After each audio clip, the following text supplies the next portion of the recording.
Being a CISO is like waging a never-ending chess game against players you don't know, can't see, and attack without warning. On this podcast, cybersecurity experts have a pragmatic dialogue on cyber risk, current attacks, and security trends. Welcome to the CISO's Gambit. Today, I am joined by Shannon Lietz, an award-winning cybersecurity expert and leader whose research and innovations have been instrumental in changing how companies implement software security, and she has brought to the forefront the critical need for security metrics. Shannon holds 41 cloud security patents and is widely recognized as the key leader in the DevSecOps movement. Shannon has over 2 decades of experience pursuing advanced security defenses, and she has held senior executive cybersecurity positions at leading software companies. I'm joined today by Shannon Lietz, one of the foremost thought leaders in the information security and cyberspace. Shannon, it's a pleasure to chat with you again. How are you? Sean, as always, is so great to be here with you, and I just enjoy our conversations. Shannon, for a lot of the folks that are listening today, we've run across a lot of your work, a lot of your research, a lot of your contributions. But one of the bodies of work that you were directly responsible for and helped really get out industry-wide was the creation, evangelization, and education around DevSecOps. And I know some folks call you the queen of DevSecOps, and I understand that some others might call you the dark queen of DevSecOps. Yeah, I guess when they Twitter that, right? Could you share with us a little bit about how that all came to be, and also provide a perspective in terms of how do you feel the industry has taken towards adoption of many of the principles that you set forth all those years ago? Yeah, it's a really good question. So it's been like 10 years. Actually, this was our 10-year reunion at RSA for the DevOps Day. And looking back, studying it, really thinking deeply about what's been going on and how have we emerged as an industry. We've made some real advancements. Security isn't as much of an afterthought, but I do think that we still have we have some work to do. Where are we in the journey? I at one point thought 10 years was going to be enough. And at this point in my career, I don't think it will be enough. If the industry had stayed where it was, maybe 10 years was enough, but the industry has advanced since then. We have a ton more things, Kubernetes and AI and whatever gets dreamt up next. And I'm sure there will be plenty of things for us to come. But if I look back 10 years ago when it all started, why did it start? Well, a whole lot of traditional security and agile just in constant conflict. And then you enter into it, public cloud and companies wanting to knock down that last barrier, if you will, to be able to compete. And so enterprise companies at that point were nervous about moving to the public cloud. They were nervous for a good reason. The public cloud didn't have a lot of security capabilities in it. So those companies who were embarking on the journey had to build their own, which, as we all know, can be a big challenge, especially in an environment where you don't own the hardware. Because back then, there's a lot of network security, if you will. And so DevSecOps was born out of sheer need, literally sheer need. There was some other stuff that was happening in the industry at the time. You had folks in the rugged DevOps environment who were starting to push on and create their own capabilities. But when you went out to ask for practical guidance, literally like, hey, I'm going after the cloud, what should I do? It didn't exist. Hey, you're going to need secrets management. Who said that at that time? Not a whole lot of folks. Logging, application security, like all these different things that truly were, I think, a bit stalled. At the time SaaS was out there, there were a lot of platforms, there were capabilities out there, but who was using them? And were developers even listening to anybody who was using them? And the answer was mostly no, and kind of. I can't say that companies weren't making strides themselves in the SaaS space, because they were, but at minimal returns. Now, if you look out there, I think most developers know they need some level of SAST, and that's a great thing. But I think that the companies that have been out there in SAST have been very loud about being part of DevSecOps.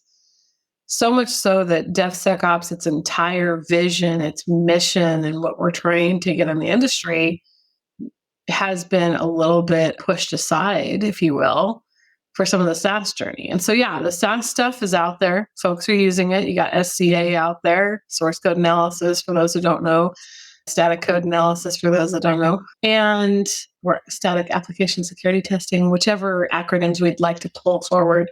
I will just say my perspective is that the true DevSecOps mission is yet to be completed. There are some companies who have gotten to a maturity level that is absolutely magnificent. They're doing really well, and you can see it in their stock prices. You can see it in what they're accomplishing. It's just absolutely awesome to see that they've put in that investment, that they truly care about cybersecurity, that their products are becoming more secure. You're even seeing like product security standards emerging where they weren't there back in the day 10 years ago. So my perspective, DevSecOps definitely has a ways to go. We still have challenges around third-party products and ecosystem challenges, accountability. Where the heck are all the metrics? Why aren't we doing more about metrics? Why aren't we talking in measurement? We should be. We keep talking about how and how guides and best practices. Those are all lovely. Don't get me wrong. I'm not going to poo-poo what's gotten us so far. But I do think that our future, especially in the cybersecurity industry, is about metrics, is about decision support, is about taking what we know as practitioners and really making it much more valuable to the companies that we service. On that point of metrics, I know that this has been an area of your research and work over many years. Decades. Yes, decades. Something that has always been a challenge from some practitioners' perspective is that there isn't like a place, a codex per se, that allows cybersecurity professionals to go and say, oh, here are the things that I should be measuring and reporting against for the purposes of knowing if my program is effective or not. Instead, we have control standards, which then become implementation guidance, which then becomes something that gets audited. But there's not a lot of that self-service. I can't just go and pull uniform metrics and measures specific to my own organization, let alone a third-party organization. Do you see that changing with the current types of providers that we have, providing both security solutions and or cloud solutions? Yeah, I do think that for the full DevSecOps vision to come forward, we are going to need metrics. And I think we are going to need codified metrics. That doesn't mean that there's going to be a one-size-fits-all for this, because there's not a one-size-fits-all for business. Like how you measure monthly active users in one company versus another commonly varies, even though you're both looking at MAU. So I think when it comes down to it, why are we asking that question about reinfection rate or, and when we look at reinfection rate as a potential metric, are we talking about reinfection rate from the standpoint of a single device, a user, a specific malware strain? So I do think, though, that if we don't start talking about the outcome, we can't get to true accountability. And that leaves a little bit of room in the value that a cybersecurity professional can actually create for, again, the folks that they service and provide support to. And so in my mind, looking at reinfection rate, coverage, some of these pretty easy metrics, fixed rate, if you want to really understand your SaaS product, you will actually look at fixed rate. And your scanner is going to potentially cause developers to fix what they have or not fix what they have. And that is a good measure of whether or not something's working. So to me, I still think that the security industry struggles a bit with accountability because I think we've just become so accustomed to learning what a bad actor is doing somewhere else and then applying that. And I've seen this too often with too many CISOs where they've taken what somebody else had happen, immediately sprung it into their platform, and all of a sudden they're chasing somebody else's ghost. And whether or not they're going to have that problem or not is questionable. But it comes back, it probably even stems from the reason why metrics are missing in the first place. Like I said, good question, Sean, because they're missing in the first place because I think we really don't have a hold over what is an adversary and what does it mean to manage adversaries for companies. If you go look at like department stores, for an example, they have loss departments, folks that are actually dedicated to looking at every person coming in the door, figuring out what their behavior is, and finding potential areas of loss. Knowing, hey, if they go down this aisle after they come in the door, they probably are not actually looking for something in that area because we know that's where most loss happens, right? And so I just wonder why we haven't applied that pattern of loss and measurement and metrics in a way that allows us to be successful. Again, going back to decision support. To me, what a cybersecurity professional is great at is their ability to understand adversaries, attack patterns, give advice about what to do, study how to make those things happen in technology. But the days of traditional security where we were part and parcel of the quest, those times have really changed and transformed. And so I think even just cybersecurity in general has had some impact. But your question around a common body of knowledge, we don't have one because I think we still wrestle with what is common and still too many people learning off of basically everybody else's incidents. The fact that there are varieties of threat feeds and information exchanges and all of the various volunteer groups or even those backed by the federal government where you're trying to share IOCs or share particular lessons learned. My observation on that is that when you have a like for like environment or threat and exposure, those seem to be useful. But you're making this point where it's not unlike benchmarking in some regards, in the sense that organization's circumstances are going to be completely different. So if somebody says we're in the business of consulting and we've decided to pursue a particular level of certification, is that the right thing for every consulting firm? Yeah. Well, the answer would be, well, it really depends. This seems to have a little bit of that flavor. Yeah. And I think it is valuable to be aware of what's in the industry. But I start with, are you dealing with lucky adversaries or good adversaries?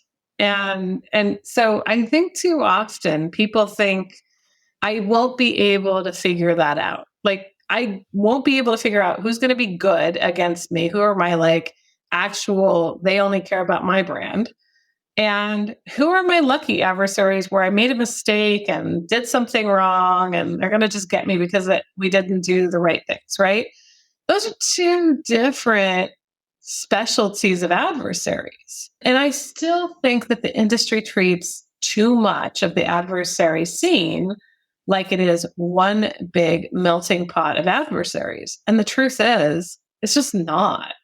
Some adversaries in some locations care about certain patterns because they learn off of each other.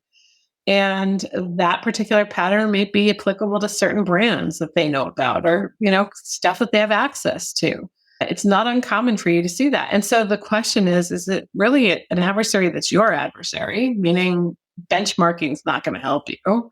Or is it a lucky adversary? Or then there's a third, and I'm going to enter into this part of that conversation because, as we continue to advance our capabilities through partnerships and SaaS, and not to be confused with SaaS and third parties kind of becoming part of our ecosystems, really, you also are now potentially going to have, the lucky and unfortunate characteristic of third-party adversary caring about you now as a customer of that third party, because potentially you get them into that third party, or that third party gets them into your environment. And so to me, though, there's still got to be these compartmentalizations that allow us to start to structure things like what we should care about, what metrics will allow us to tell the story. And in particular, if we're going to go out and look at other people's incidents, we should know how to bring that information in. And all too often, I see things like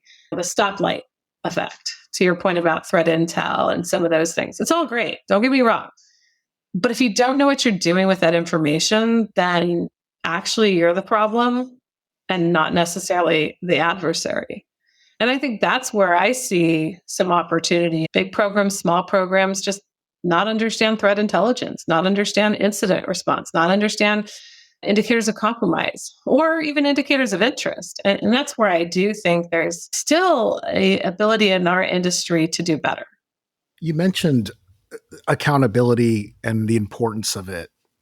Within our space, there's an entire organization often built within either a risk office, within office of the CISO, or even potentially in finance, where they have some level of oversight in terms of risk that is accepted for an organization and that isn't, and then following up with ensuring that specific security controls at a contract level are in place.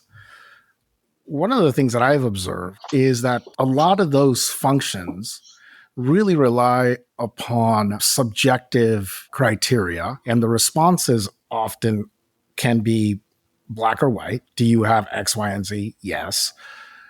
Versus explain to me, how do you meet this particular security outcome from a controls perspective? But in the third-party space, this seems to be difficult, not only because there isn't an information exchange between the consumer to, let's say, a SaaS application and perhaps whatever else makes up that SaaS application with their third parties. So you start getting to this level of second level, third level to trying to understand, well, where does my risk really reside? Should I worry about the fact that this SaaS application is actually hosted on infrastructure as a service on some other provider, or is that not a concern? How do you see being able to get a better sense as to whether or not a vendor is or isn't trustworthy? And more importantly, once you get there, what mechanisms would one have, or do we need to develop to be able to hold them accountable? Yeah, it's a good question. Trust accountability is very emerging. We're seeing the beginning of trust centers, but trust centers are being originated around security. And actually, trust is a business proposition, if you think about it. I'm buying for functional and non-functional reasons. The functional reasons are commonly the reason why a company goes to pursue a vendor in the first place. And the non-functional requirements commonly are the reason why you might choose one vendor over another. And so it's really interesting to look into this space and realize we just don't have what we need. So I think it's, again, going back, unfortunately, if we have all these questionnaires, 800 questions, this, that, and the other, will you really be able to fully assess whether or not a company's making great security risk decisions? And the answer is going to be no. And the reason why is because in the questionnaire space, there's a lot of contextual balance that has to happen there. So the real answer, in my mind, comes back to, what are we trying to accomplish with third parties? Is it a lucky versus good problem? And very commonly, depending on where the adversaries are going and what they're trying to do, we'll see that it's a lucky versus good problem. I honestly believe that when we look at cybersecurity in particular, that's the biggest challenge. But when we have to weigh third parties, and this is where it really gets interesting, weighing across a company is a multi-capability problem. It is not a cybersecurity problem. It's not a privacy problem. It's not a sales problem or a product problem. It's an all problem. And that's the real issue about trust. So to me, your question is really valid. Where are we going with this? I actually think trust is the future. What do you mean by weighing trust? I think weighing trust is about understanding what agreements you're getting into. So contractually, you have lawyers that are trying to create contractual obligations and liability protections and some of those things. But when you really look at that handshake, it's more than a contract to do good. It's more than a way of saying, hey, you're going to buy this and pay us that. And it's more than that. It's actually now gotten to the point where ecosystems are joining, partnerships and offerings are actually becoming more united. And so when you look out at, say, a brand these days, it is a pillar brand of many other brands that you are actually buying into. And that's a really critical problem to think about, because if we're already having challenges with dealing with security testing and privacy establishment and some of these things, what we're not taking into consideration, and we're not as an industry yet putting our hands around, because we're still so wrapped up in the how that we can't see the why and the what enough to realize, hey, in some cases, some of these brands that are underneath that brand, that's actually the one you're buying from, they don't matter as much, but some do. So as an example, let's just say in a Fortune 500, let's just say they have thousands of vendors. What percentage of those vendors would you care about having actual cybersecurity protections on? Many will say all. And I'm not going to dispute the all. But what I'm going to say is that it's a forest in the trees problem. If you focus on all, you're going to get attacked by adversaries. And they're more likely to be capable of taking on that ecosystem, versus a strategic impact that you might assess for what's the most concern. Say, does it have access to data? What kinds of data? What level of impact? And I commonly talk about likelihood. So you'll hear me all the time, good, lucky, is it likely? But when I put my hat on in a different fashion from a business perspective, the vendors and the partners that matter most in the reputation and trust that I'm going to connect with on a customer basis are going to be the ones that are part of that data flow, if you will. So who's got access to prod? Is it going to be a third party you brought in? Are you using a component part from that particular third party in your product flow? Those are really part of the essence of what I think is going to be the next generation of this problem space. How would you see an organization taking a contract where they've agreed to abide by certain security terms, kind of taking it to the mat per se, to really test it beyond performing a traditional red team exercise, pen test, or your typical on-site audit that includes submission of evidence, et cetera? Is there a way that programmatically we might be able to get there over time? Do you think there's an appetite for that? My question is why? If you're simply asking about how somebody does something, do you really need to know? And the reason why I ask that question is because, for the most part, what I want to know is that you care about something that drives you to excellence. So if you're not yet measuring, then I would say you're not being driven to excellence and you're just starting the game. But if you are measuring, then I think you're on the highway. And so for companies that do have control over understanding reinfection rates and which products are working and not working and some of those questions, if you can even answer a few of those, you're on the highway. And if you can't answer any of those, this is your awareness call that says you should be able to answer those questions, because I can tell you that your customers commonly can answer those questions for you. Like, as an example, great example, how long does it take you to respond to an incoming inquiry for incident response? That's a really great metric to be looking at, because in the event of an incident by a third party, it takes sometimes days for those third parties to get back information to a customer that might need it because they need to make a critical decision. And that's just too long. And so I think we've got to really, as an industry that's part of the trust paradigm, and I'm not saying it is the trust paradigm, part of the trust paradigm, is we've got to get our act together because there's so many parts of the trust paradigm that are ahead of us in this industry. DevOps is a great example of the DORA metrics that are out there. The fact that somebody can talk about their velocity in very significant ways, elite performance, those are really, really useful. Back to your question about how can I self-assess? We've got to get to the point where we can actually allow folks to self-assess and have a conversation about security without criticizing whether or not somebody has that knowledge. It took me a long time to figure that out. I will tell you, back in the day in my career, if you didn't understand it, I didn't have the time to explain it to you. You needed to go get your cybersecurity degree. Today, decades later, as a much more enlightened individual, I was wrong. And I was wrong for a lot of reasons. Security needs to be simplified. We've got to make it so that we can get down to the essence of what it means in a business. And I think that comes through being able to weigh cybersecurity against everything else. Why can't you weigh cybersecurity, or what I call adversary resilience, against potentially velocity? I remember having to have that conversation around speed and ease a long time ago, 10 plus years ago, speed and ease versus security.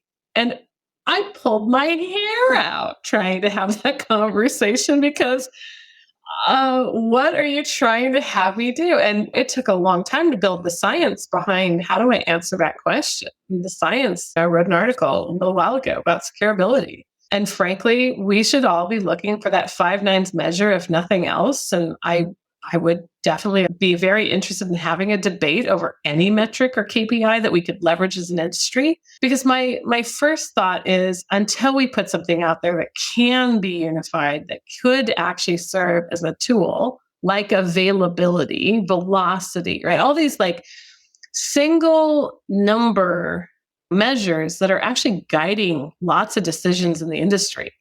And by the way, availability is not perfect. So I'm not sure why security and its measurements have to be perfect before we do anything about it. Availability, there's tons of reasons why availability works and it doesn't work. And frankly, at least they have something to make a decision about. We are still struggling to decide on what the perfect thing is and have standards around it and whatnot. And I would tell you, over the last, 6 years since I started working on securability, it's guided a lot of the decisions, a lot of the assessments, and the things that I've been, focused on leading. And it works. It's not perfect. It's got its own little chinks and things that we have to worry about. But it's a highlight in what I think we start to talk about key performance as. And without something that's a 5 nines, we will never be able to balance cybersecurity against everything else. Could you click into the concept of securability? I know that there's been a variety of different newer terms, cyber resilience and other components that are potentially adjacent. Could you give us a quick overview when you say securability, what you're referring to? Or potentially different words that mean the same thing? Yeah, no, one of the biggest challenges in cybersecurity is we like to play word magic, is the way I describe it. Securability is simply taking your assets that are most likely to be attacked. So your attack surface, understanding the threats against that attack surface, understanding that that is now your denominator, and testing it thoroughly until you can resolve issues that an adversary could get to. And if you think about it, that means that the more you pressure test your attack surface, your denominator, the more likely an adversary won't have lucky wins. They might have good wins. And frankly, we're not going to get rid of every possible risk surface in every organization across the world. But I do believe that the more we can take the easy stuff off the table, like as an example, why would anybody get attacked by a script kiddie? And yet it still happens. And why does it still happen? Because everybody's talking about, well, this is the attack surface you don't know about.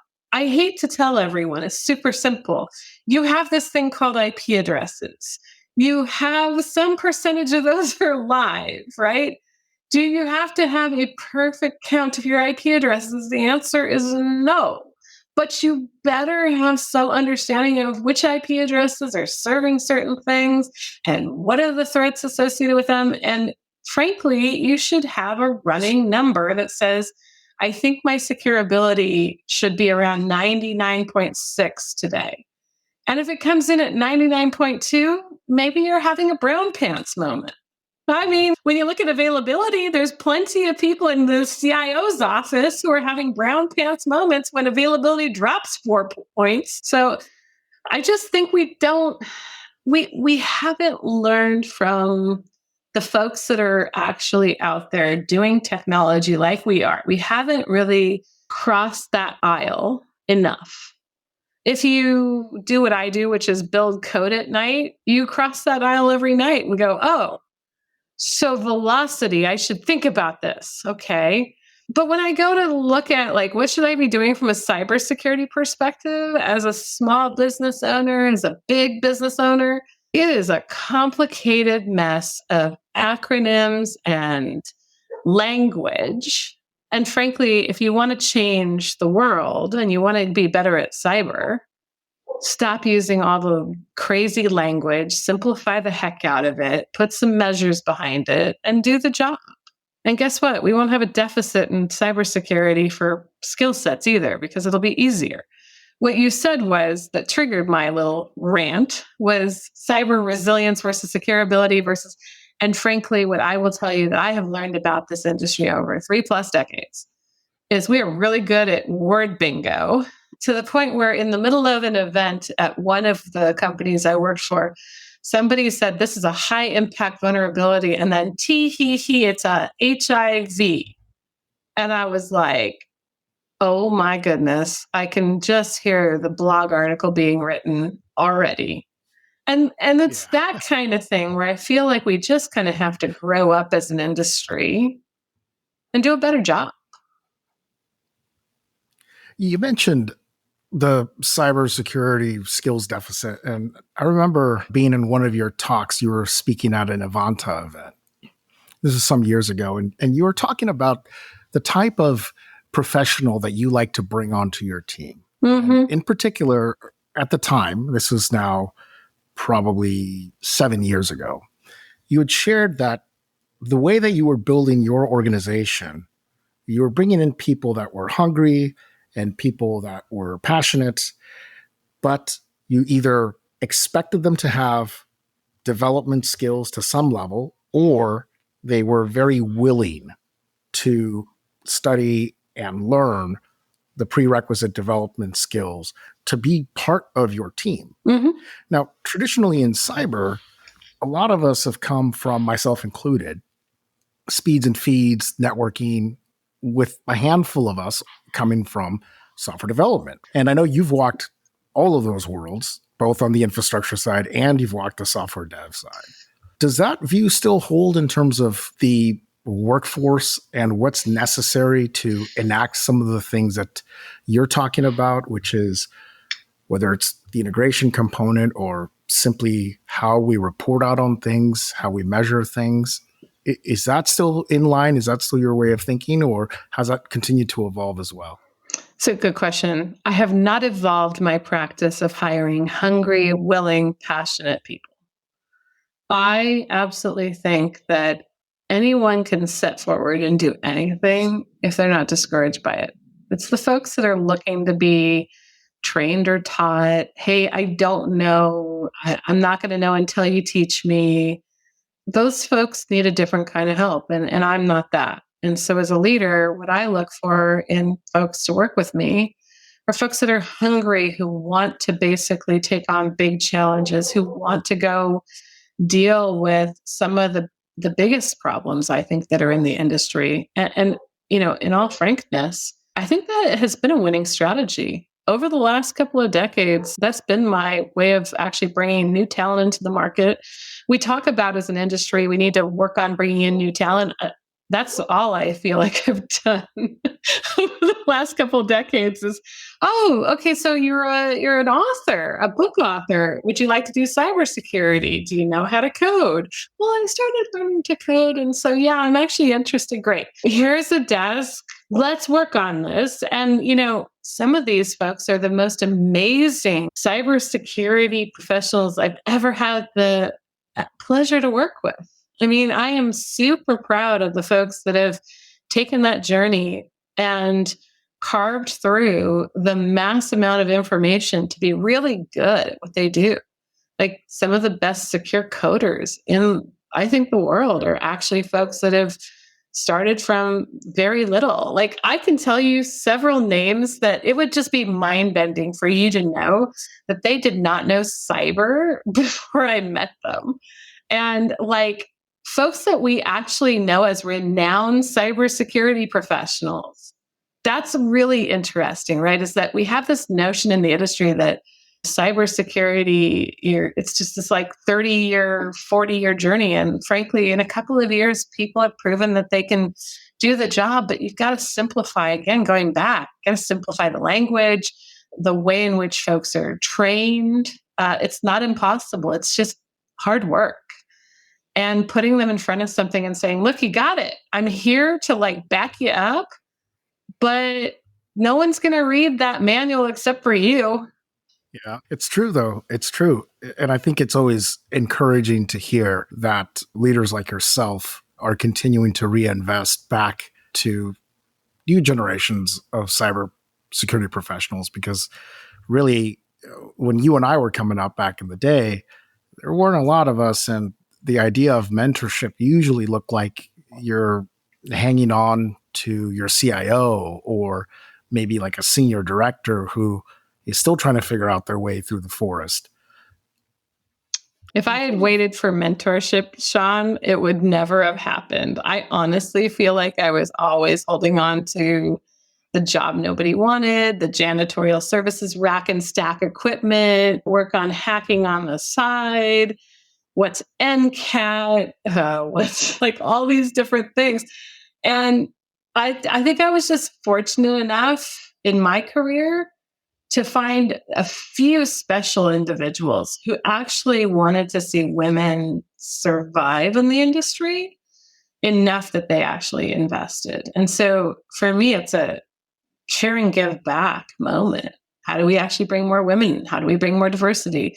How do we get folks in who want to do it but have no idea where to start? And frankly, I don't know if you've done this lately, but just Google trying to become a cybersecurity professional. Who do you follow? Yeah, it can be very overwhelming. I've certainly had a couple of folks that I've mentored over the years that start with that question, where do I start? And often put myself in their position and I go, where would I tell them to go now? And it's evolved because, like you said, the diverse perspectives and backgrounds of a lot of the folks that are in the middle of it doing the job every day, they're coming from non-traditional backgrounds. One of the best compliance leaders I know was a QA specialist. Yeah. And 100 days of code will get you a development understanding. But where's our 100 days of security? Like, that's right. How do we just change and create ease in our environment? That's something I think we have to, as practitioners, continue to push on. And so, every waking moment I get, I try to push on little areas here and there, but it's an uphill battle. What's your take on some of the recent developments coming out of the federal government here in the United States, specifically some of the guidance that's come out by the SEC? Obviously, we saw the executive order from President Biden around zero trust, and some of these pushes that are moving the industry, whether they're ready or not, to have more visibility and accountability in portions of what they do. What's your take on some of these legislative tools that are being leveraged today as a potential way of addressing some of the things we talked about? Yeah, it's a really great question. First of all, hallelujah. And for all of you listening, it's your wake-up call. It was bound to happen. It's been talked about for decades that if we didn't get our act together, it would start to be regulated. It would start to push in this direction. Now, that said, my belief is that it's going to be an interesting and altering experience for many. The heightened requirements for disclosures, as an example.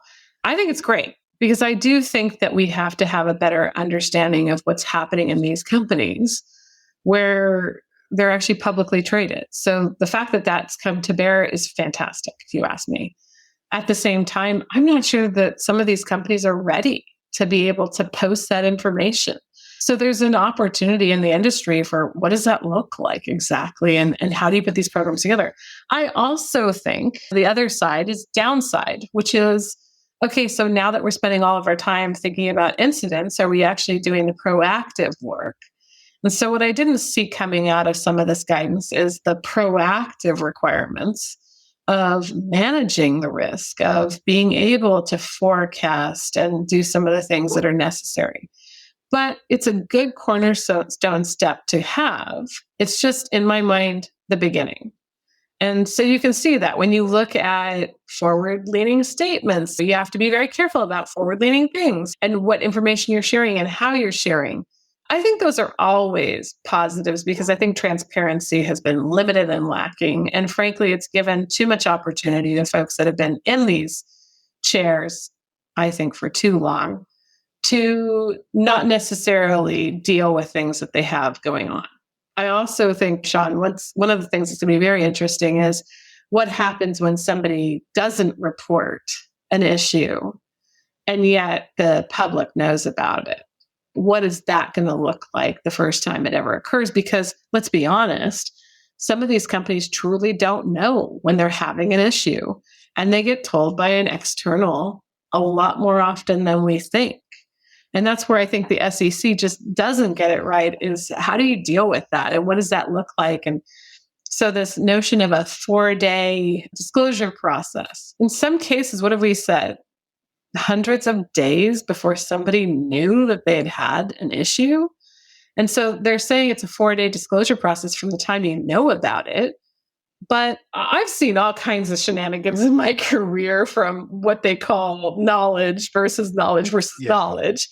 And shame on all of you who do this, because I have seen some really crazy things, like not calling an incident until, quote, it can be dealt with. The word breach is a bad word. So anything that's in these government requirements, we're seeing the word game being played. And I think this is where I think folks have to kind of, again, grow up and stop doing that, because I do think it's going to be riskier in the future to continue those behaviors and not just deal with the issues. I love when I hear from Amex, hey, there's something happened to your account. And thankfully, they're ahead in how they think about things when they deal with us as customers. But why do we have this lingering behavior in the industry when companies like them, or companies like what you see with Equifax and how they've become transparent? Like, you start to look at all these amazing companies that are becoming more transparent. Why are there still so many people hiding in the shadows, worried about what's going to happen if they disclose something and deal with it? I actually worry more about those that think they haven't had or haven't disclosed a breach in the last 5 to 7 years, because they've had them. And frankly, I'm hoping that there becomes a little bit more transparency around what does the SEC mean, and what is a small thing to report? What's a big thing to report? How will we get that information? Could it actually be helpful to have it? That's how we're going to win against adversaries. It's not hiding.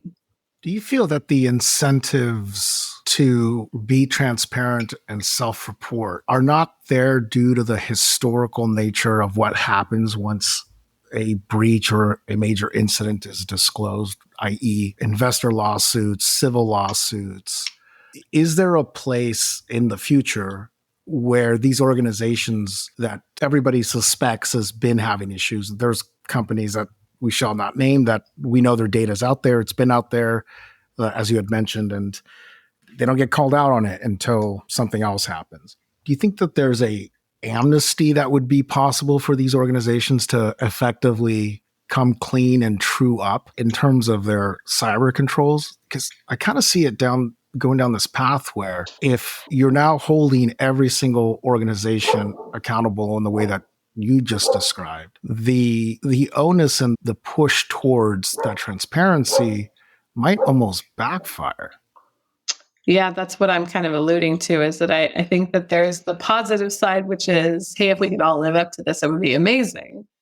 But I do think there's that possibility of it backfiring. And to some extent, you're starting to see some of those things come to bear. Like, how many people are wanting to be in the CISO chair? Is that chair now becoming more dangerous? To your point about dealing with an incident and the amnesty associated with it, if you do your job, is there a possibility of having that safeguard? Or it's a hard space. I think this is going to be one of those areas where we're going to have to see how it goes. But I think that I would predict that it's going to be challenging. And I think most of us know that. I could imagine that anybody who's sitting in the CISO chair right now, your job just got harder in a way that you've got to be very aware of. What do you need to do to be able to report these things? So if you look at an organizational structure, where does the CISO chair now sit? I think this is another reason for it to sit at the CEO's level, because having it report to tech or legal or you name it, finance, whatever it might be, those are chairs that are actually in conflict with some of the things that a cybersecurity professional has to do. And I think what we're going to see as time goes on, if this does work, is that we are going to see the rise of the CISO finally. And I think it will be, again, I think that's a good thing. Frankly, anybody who isn't doing that as a result of this ruling, you should be thinking about it. In particular, wherever you have this person now sitting, having layers in between them and the CEO and the board is actually putting not only them at risk, but you at risk and the company and its shareholders at risk. And I think that's where it has to finally get to the point where we have the accountability in cybersecurity at that chair level. That's a very important point. And I know many cybersecurity leaders struggle with this. They're buried down in an IT organization and the budget is all controlled outside of their team, the resources. It's a mother may I kind of model to get anything done. And I see the frustration with so many cyber leaders where they're just like, dude, I just can't. Like, it's not, we're trying to get this off the ground. We've informed the risk committee, but my business partners on the other side just don't want to budge because they're not incentivized to do it. But I did not say that cybersecurity would remain the same in my prediction of the CISO moving up. And to me, proactive security, moving that capability further and further into the business where it's owned, is part of the objective. So each and every single chair at that CEO's level has some level of cybersecurity responsibility that can't just be pushed to some chair that's buried in the org anymore. And to me, that means if you're a technology professional, you have cybersecurity obligations, and that cybersecurity group that now would report into the CEO is essentially decision support. They're able to help you with some of the things that need to happen. But I'm not certain that cybersecurity is going to continue to hold on to the processes it once had in traditional security that was many years ago. I think the advancement of cybersecurity is going to become more akin to a risk management function. You may even see the cybersecurity title start to change or evolve, if you will. But ultimately, the responsibilities of that reporting relationship being too far into the organization, I think, is a challenge. And I also think, to your point, Sean, there is too much being burdened onto the cybersecurity team, such as proactive technology capabilities. Lots of different conversations come up all the time for me. And in technology, how do you configure something? Those are all questions that are actually part of product management. They're part of IT. They're part of all these different things. So I do think cybersecurity has to evolve where it can be more self-service for folks that do set up and organize these functions. The other possibility is we see the rise of a risk management officer to take on these cybersecurity capabilities for the SEC. And at the same time, you see the evolution of the CIO role to incorporate more security into that role. where we've seen that evolution of CIO plus CISO, which is now basically they're hiring for a CISO, but it really means also CIO and essentially IT. But the problem space has been we've mashed every security capability into this notion of a central security organization. And I think that's actually coming apart as it seems. Yeah, I think we've proven that model to not be necessarily the most effective. Yeah. Like product security belongs closest to the product. Like correct. It's necessary. And I've seen it now time and time again where it's been pulled out, pushed in, hybrid model. What works the best is you put your security professionals closest to the product. It's part of the cost of goods sold. And you eventually end up with a great product that's also secured. And in the security journey, those folks are actually making that product able to be logged. It's got all the right controls. So I predict that's going to be another evolution. Last question for you. I'm curious your perspective on the impact to the traditional models of secure software development, the life cycles, the processes that make up that. And how might artificial intelligence make those problems worse or potentially be one way to solve for aspects of it? When you look at it, do you immediately see wonderful opportunities to address some big problems, or does it appear to be another interesting tool that could potentially solve other things? Have you given that some thought? I was hoping for an AI question and I got one. Yay! Honestly, AI has a lot of potential. And I think that it's going to take us really far into our future from a technology standpoint in the industry.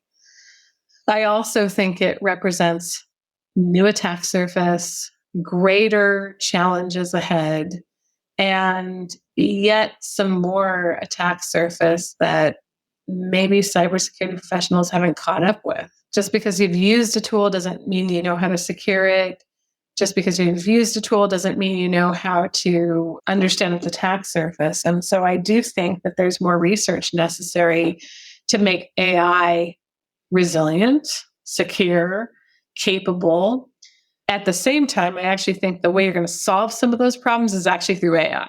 So interestingly enough, I think that AI is going to help get us out of the AI traffic jam we're in, and having greater attack surface is going to be something that we eventually solve with algorithms.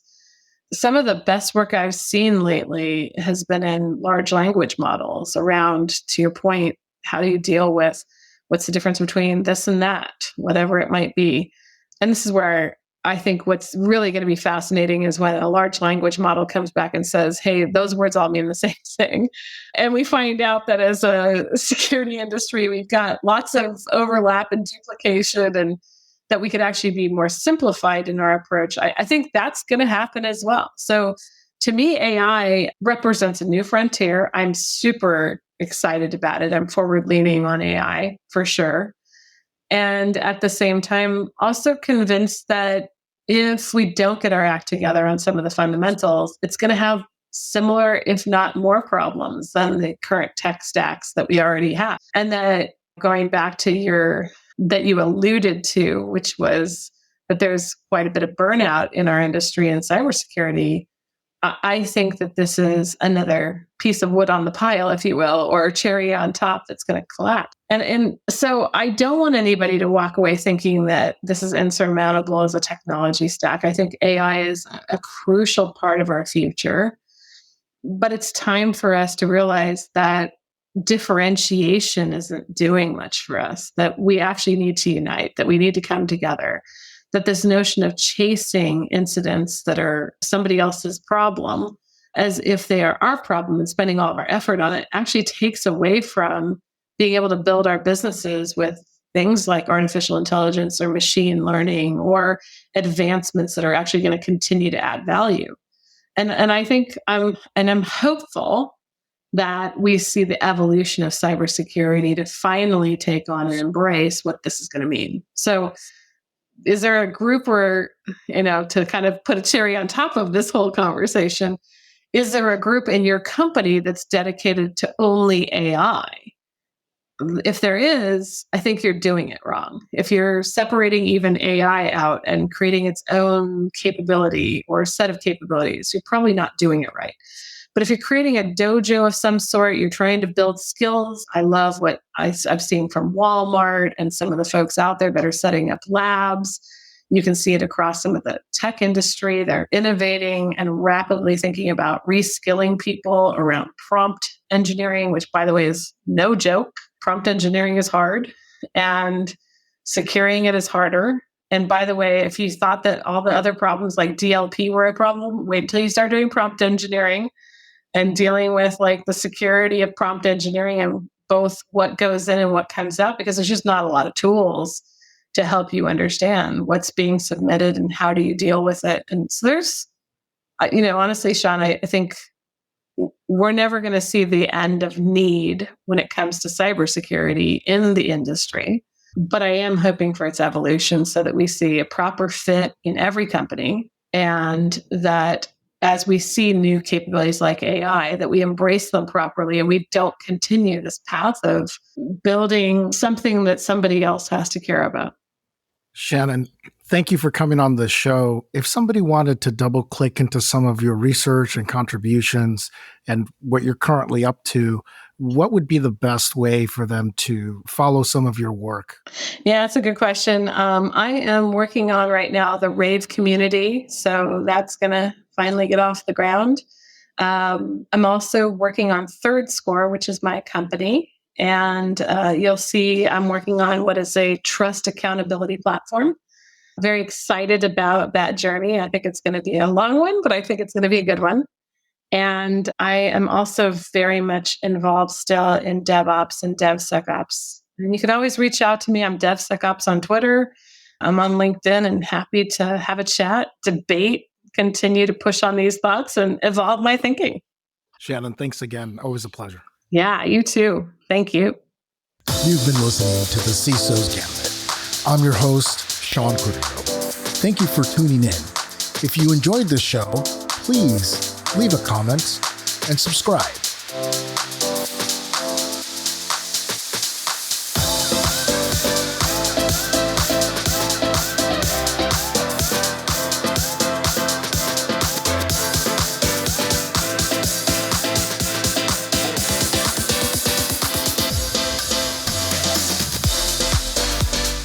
Content on this podcast may contain forward-looking statements that are current as of the date of recording and subject to change. These statements are subject to the safe harbor provisions created by the Private Securities Litigation Reform Act of 1995. Full legal disclaimers are available at revolutionaries.zscaler.com.